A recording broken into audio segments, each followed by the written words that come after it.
तो आपका स्वागत है आपके अपने यूट्यूब चैनल पर। तो दोस्तों चलिए आज की इस वीडियो में हम देखने वाले हैं 8 ग्रेड अभ्यास पुस्तिका सामाजिक विज्ञान कक्षा 8 अध्याय 2 देखने वाले हैं। तो वर्ष 2023 2024 और 25 की जो आपकी गवर्नमेंट स्कूल द्वारा नई बुक दी गई है घर से बनने के लिए। तो दोस्तों इसमें उसी बुक के सभी प्रश्नों का आपको जो है एकदम हल मिलेगा, फुल क्वेश्चनों का मिलेगा, साफ मिलेगा, सही आंसर मिलेंगे।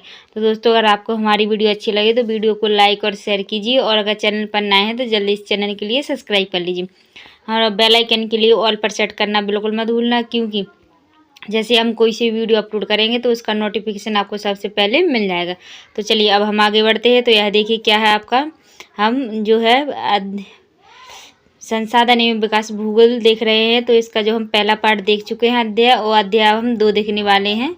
चलिए अब हम आगे बढ़ते हैं। 47 पेज नंबर से है। तो अध्याय 2 देखिए क्या है, भूमि, मृदा, जल, प्राकृतिक वनस्पति और वन्य जीवन संसाधन है। ठीक है, तो यहाँ पर इसका पहला क्वेश्चन देखिए क्या है, पहाड़ी भूभागों में आने वाली प्राकृतिक आपदा है।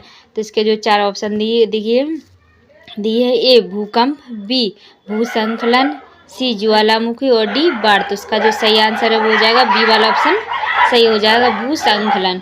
चलिए अब आता है आपका क्वेश्चन नंबर 2, औसतन एक भारतीय नागरिक प्रतिदिन जल का उपयोग करता है।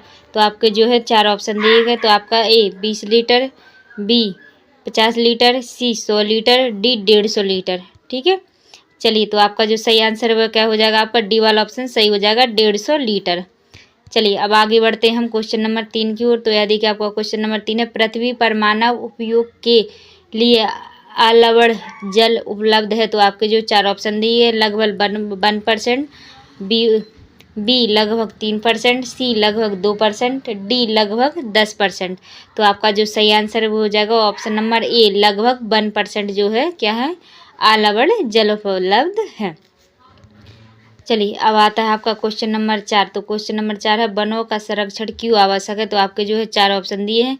तो आपका सही आंसर हो जाएगा सी वाला। सी वाला क्या हो जाएगा, पहला, दूसरा और चौथा जो है आपका सही हो जाएगा। ठीक है, चलिए तो आपका जो है सही, इनमें से सही आंसर आपको टिक करना है सी वाला ऑप्शन। तो चलिए अब हम आगे बढ़ते हैं, क्वेश्चन नंबर 5 देखते हैं। तो ये हमारा क्वेश्चन नंबर 5 है, भूमि संसाधन की कमी का मुख्य कारण है।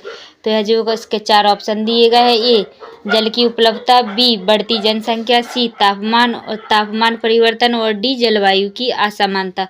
तो आपका जो सही आंसर वो हो जाएगा ऑप्शन नंबर बी, बढ़ती जनसंख्या। चलिए अब आता है आपका क्वेश्चन नंबर 6, रिक्त स्थानों की पूर्ति कीजिए। तो ए राष्ट्रीय उद्यान 1 क्या क्षेत्र है, प्राकृतिक क्षेत्र है, बी खनिजों व जैव पदार्थों का सही मिश्रण मृदा को बनाता है, क्या से बनाता है, उपजाऊ बनाता है। सी वाला देखिए, वनस्पति की वृद्धि मुख्यतः और पर निर्भर करती है। तो किस पर करती है, तापमान और आर्द्रता पर क्या करती है, निर्भर करती है। डी वाला देखिए, यमुना नदी औद्योगिक बहिस्राव एवं कचरे के कारण खाली स्थान क्या हो रही है। तो क्या हो रही है, प्रदूषित हो रही है यमुना नदी। चलिए डी वाला देखिए, जीव जंतुओं का शिकार करना है क्या है, अपराध है। कोई भी बेजुबान जीव को मारना क्या होता है, अपराध है। ठीक है, चलिए तो अब आता है आपका क्वेश्चन नंबर 7। तो इससे पहले आप हमारी वीडियो को जल्दी से लाइक और शेयर कर दीजिए, और अगर चैनल पर नए हैं तो जल्दी इस चैनल के लिए सब्सक्राइब कर लीजिए। चलिए यह है आपका क्वेश्चन नंबर 7 है, भूमि का उपयोग किन किन कार्यों के लिए किया जाता है, लिखिए। तो इसका उत्तर देखिए, भूमि का उपयोग विभिन्न कार्यों के लिए किया जाता है, जैसे कृषि, वानिकी, खनन, सड़कों और उद्योगों की स्थापना इत्यादि। चलिए प्रश्न नंबर 8 देखिए, क्या भूस्खलन से क्या आशय है, भूस्खलन रोकने के उपाय लिखिए।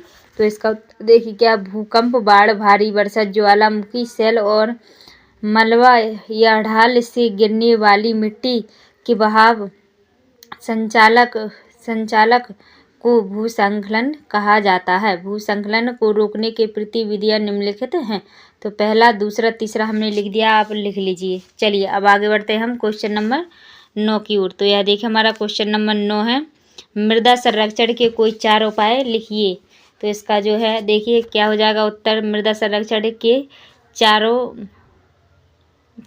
पर निम्नलिखित 4 उपाय, यहाँ पे उपाय लिखना है, उपाय लिख लीजिए, ये उपाय लिखा है। ठीक है, चलिए पहला, दूसरा, तीसरा और चौथा हो जाएगा। प्रश्न नंबर 10 देखिए कि धरातल पर जल कितने रूपों में पाया जाता है। तो आपके जो है 4 ऑप्शन, इसका उत्तर देखिए क्या है। धरातल पर जल महासागरों में, भौमजल, नदियों और झीलों में पृष्ठीय जल के रूप में तथा वायुमंडल में जल वाष्प के रूप में पाया जाता है। ठीक है, चलिए अब आता है आपका क्वेश्चन नंबर 11। तो जल्दी से वीडियो को लाइक और शेयर कर दीजिए और चैनल के लिए सब्सक्राइब कर लीजिए। चलिए यह देखिए आपका प्रश्न नंबर 11 है।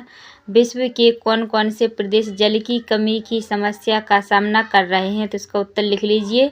चलिए प्रश्न नंबर 12 है। वनों से होने वाले लाभ लिखिए। तो इसके वनों से होने वाले लाभ निम्नलिखित हैं। ए वनों इमारती लकड़ी, कागज, गोंद तथा रबर प्राप्त होती है। वनों से प्राणियों को आश्रय और ऑक्सीजन प्रदान करती है।